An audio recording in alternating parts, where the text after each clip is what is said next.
All right, part 4 of 4. You've hung in there with me. This part, we're going to be going over the 8-point strategy of deception, which is what Dr. Nathanson commissioned me to do, teach America the strategy of how he deceived our nation with this propaganda. So I'm going to share my slideshow. And I think there are a couple of slides with some really good quotes that I forgot to go over before we pop into this next part. But yeah, wrapped up with this. As you recall, that last video, he was baptized in St. Patrick's Catholic Church in New York City. And I just find that Catholic Church one of my favorite, most beautiful churches to go into and to spend time in prayer. So if you ever do go to New York City, just pop in there and say a prayer. Say a prayer that, that abortion will end in this nation and that our nation will be liberated by the truth and that we can all love each other and that abortion and that there can be more love spread across this nation with the end of abortion. Because with abortion ends the opportunity to love and to be loved. And I know that has impacted people directly. And of course, I never say anything with any condemnation. But isn't it time that the whole nation could receive the love and mercy of Jesus Christ? So Dr. Nathanson wrote, he said, I'm no longer, well, actually, this is what he said at his baptism, but it was in his book called The Hand of God. I'm no longer alone. It's been my fate to wander the globe in search of the one without whom I am doomed. But now I seize the hem of Christ's robe in desperation and terror, in celestial access to the purest need I've ever known. And there we have it. So now we're going to set the captives in America free by understanding this 8-point strategy of deception. Here we go. The first thing NARAL did was they hired a public relations firm in it was around the year 1967, 1968, for sure 1968. And the it cost, yeah, $7,500 to hire the PR firm, and they helped Nathanson and Lawrence later map out the right strategy. Okay. And it was almost all of these parts were to appeal to some of our senses. All right. So the first thing they did, and any lawyer watching this video knows the importance of this. They framed the debate. They were the first ones out of the gate, with the argument. They framed the debate around choice. It's a woman's right to choose, right? So it's a decision between a woman and a doctor, right? So any good lawyer knows that if you're the first one out of the gate with the arguments and you've already premeditated, what the arguments will be, you're miles ahead of the competition. It worked like charm. Then they crafted the cynical slogans: "My body, my choice. Every baby a wanted baby. Abortion is, women's health care." Why? Why did they craft these cynical slogans? Because words have power. Okay.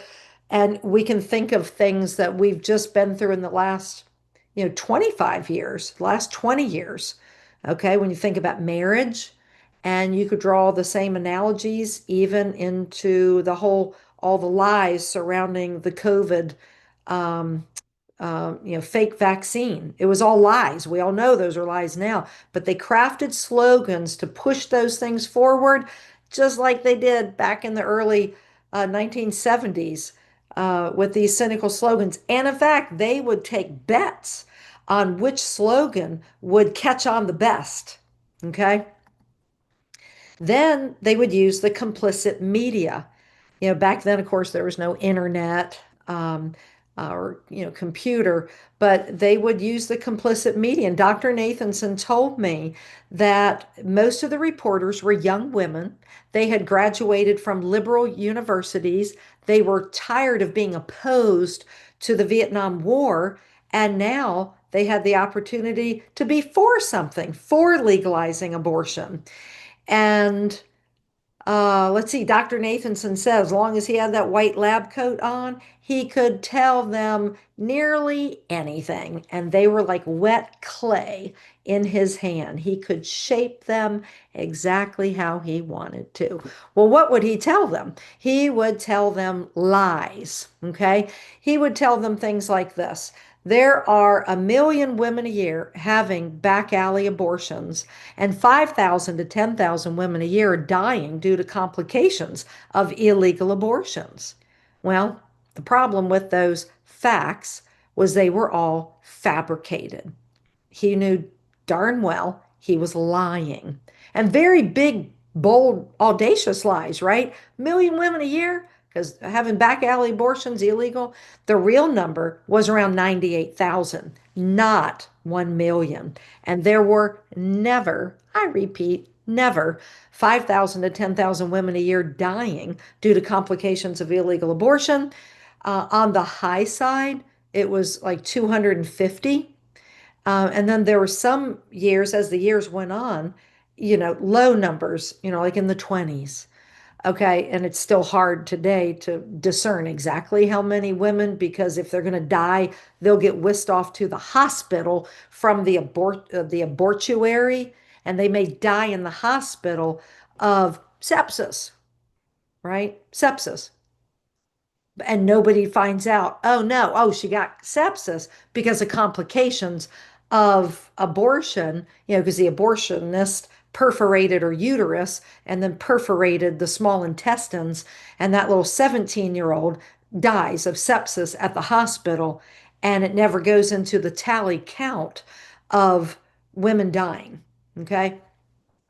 But regardless, there were never 5,000 to 10,000 women a year dying of illegal abortion.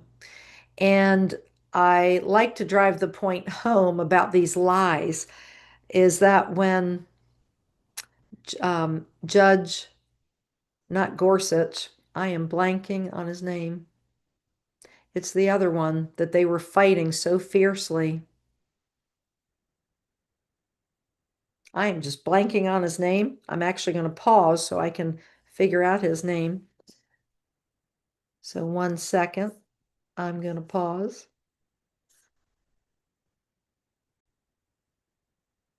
All right, I remembered it. Kavanaugh, Brett Kavanaugh. So I remember watching the hearings, the Senate hearings, and it was Senator Dianne Feinstein who was just blowing up over Brett Kavanaugh, and she got all the lies of yesteryear mixed up. All right, so let me repeat what the lies were. Nathanson would tell the media 1 million women a year having back alley abortions, and 5,000 to 10,000 women a year were dying. The real numbers were 98,000 abortions illegal, and whatever, 250 or fewer women dying per year. Okay. Senator Dianne Feinstein would say we can't go back to yesteryear, on the abortion issue where 1 million women were dying every year. She actually said 1 million women dying. Dr. Nathanson didn't even have the audacity to say 1 million women were dying. But the crazy thing is, nobody called out Senator Dianne Feinstein on those lies. Okay. So, all right. Well, need I say more on that? So, fabricated the facts, and then false polling. When I sat with Dr. Nathanson, I asked him, where did you get the 60% number? That 60% of Americans want abortion on demand legalized. Dr. Nathanson said, Terry, I pulled it out of thin air, and I'll never forget. He was so frail. And he put that old arm up in the air, and he was kind of tremoring, and he grabbed the air, clenched his hand, he pulled it down, and he said, I pulled it out of thin air. And he said the real number, Terry, was about 1/10 of 1% of Americans wanted abortion on demand legalized. But I would stand in front of the media and I would look them right in the eyes and I would say 60% of Americans want abortion on demand legalized. And the reason why he chose that number is the PR firm said if you're going to start a revolution, you have to have, those core facts that we just went over, but you also have to have polling because nobody likes to be technically in the minority. Okay. And so he chose a number above 50%. And he just thought 60 sounded real nice. The next thing they would do is they would repeat the lies over and over. And now that we're somewhat, fresh out of COVID, we all know how much the lies were repeated about COVID, all of it, lie after lie after lie. That's exactly what they did with abortion. And then he would lie and justify decriminalizing abortion. He would say, look, why, we have an epidemic on our hands, 1 million women a year having back alley abortions is like an epidemic. And with all these deaths, why are the doctors, felons? And because women, if they want an abortion, they're going to have an abortion whether it's legal or not. Well, that's a lie. Okay, we all know that if something is illegal, the demand for it is going to be suppressed. But if you legalize it, it must be fine, good, and well. And of course, back then they were really getting away with, it's just a blob of tissue. They still say that, but people were even less informed back then. So he would try to justify they're going to have the abortion, whether it's legal or not, which is false. So as soon as it did become legalized, within a few short years, it really did go from 98,000 illegal abortions to 1.5, 1.67 or 8 million legalized abortions.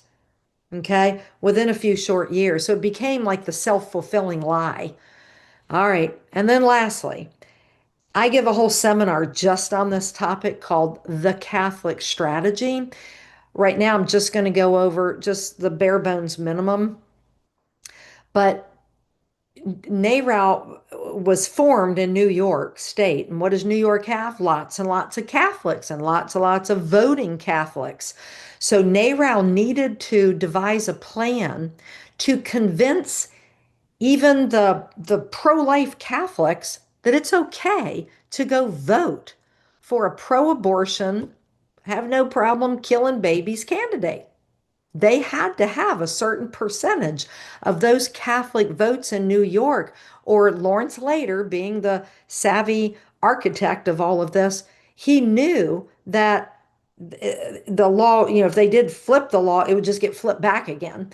So the Catholic strategy, in the words of Dr. Nathanson in his last book, the book in 1984, 85, The Abortion Papers, he said the Catholic strategy was the central strategy, a keystone of the abortion movement. Okay. And I think for the sake of brevity, I'm just going to just say it's called the Catholic strategy. I'll be making a video explaining in depth the 4 parts of the Catholic strategy. Okay, it's going to be imperative for you to watch that video because it's impacted not just Catholics. Okay, they devised it so they could target Catholics and confuse millions of Catholic voters. And guess what? They are confused. About half of Catholic voters go vote for candidates who support baby killing. Okay? It's important to call a spade a spade. And so be on the lookout for the Catholic strategy video. Okay? I'll be uploading that soon. So, my friends, that is the 8-point strategy of deception. You can take a photograph of that if you'd like. And what I like to say is no one likes to be lied to, and every woman and every man has the right to know the truth. Okay? Let's stop the killing. Let's get America educated. All right, let's see what else I have here. Okay, so there we've gone through the 8-point strategy. Now about action. Action, action, action. Perhaps this should be a separate video, but for now, it's going to be part of this video. We must raise up our voice like a trumpet. Okay, that's a Bible verse, Isaiah 58:1. Raise up your voice like a trumpet.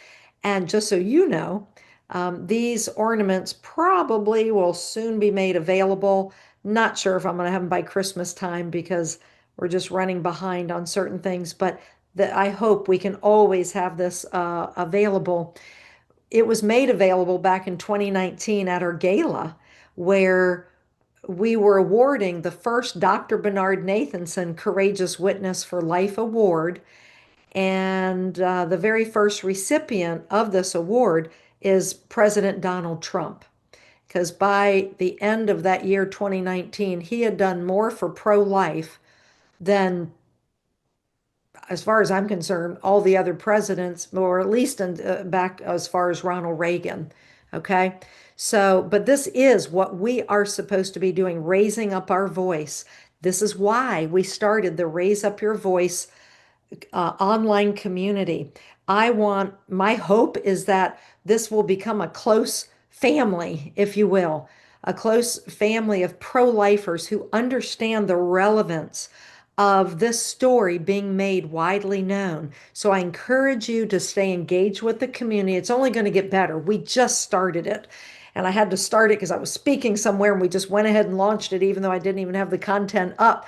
But be that as it may, just journey with us as we blow this up big. Invite your friends, invite your family, and we need you to be the boots on the ground. And we're going to be sharing ideas all throughout, the next few months and years. And you'll be sharing your ideas of how you're utilizing our tools, what's working, maybe what's not, seeking different ideas in this community. And the really cool thing is you're going to be making friends all across America because that is how this works. Okay. You have found a home for you to get engaged, get better educated.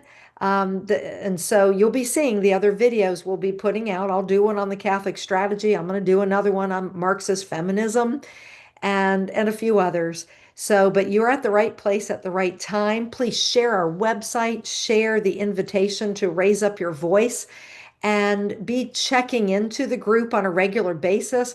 Give us your thoughts, and just get engaged. Okay. We welcome you. We love you. We want you part of this. And right now, I know we're taking the first 100 people. We're going to develop a tight community for that first 100 people. And I'm not sure where we're at right now, but come and join, invite your friends and family, and let's raise up our voice like a trumpet and set America free.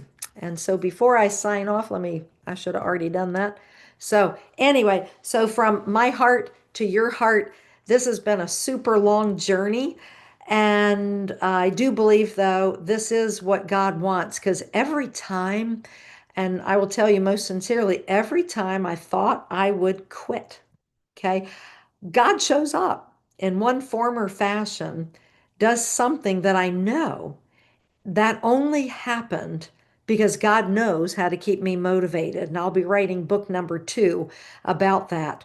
And it's Romans 8:28 that all things work together for good to those who love the Lord and are called according to his purpose. Well, imagine this. Dr. Nathanson became a baptized Catholic Christian. He became a child of God, and God is using this story for good. Okay. I want you to get some fact check booklets, go in with friends and get a whole case, because quite frankly, that's the most economical way of doing it. But, at least get one, if not get a whole case. But we've seen people literally pivot to the pro-life side because they've read the fact check booklet. Okay. So many good things are going to happen. I'm so excited that you've watched all 4 of these videos. Give us your comments. That's how you use the group. Comment, share your thoughts. And I look forward to getting to know you. All right. God bless and see you soon. Bye-bye.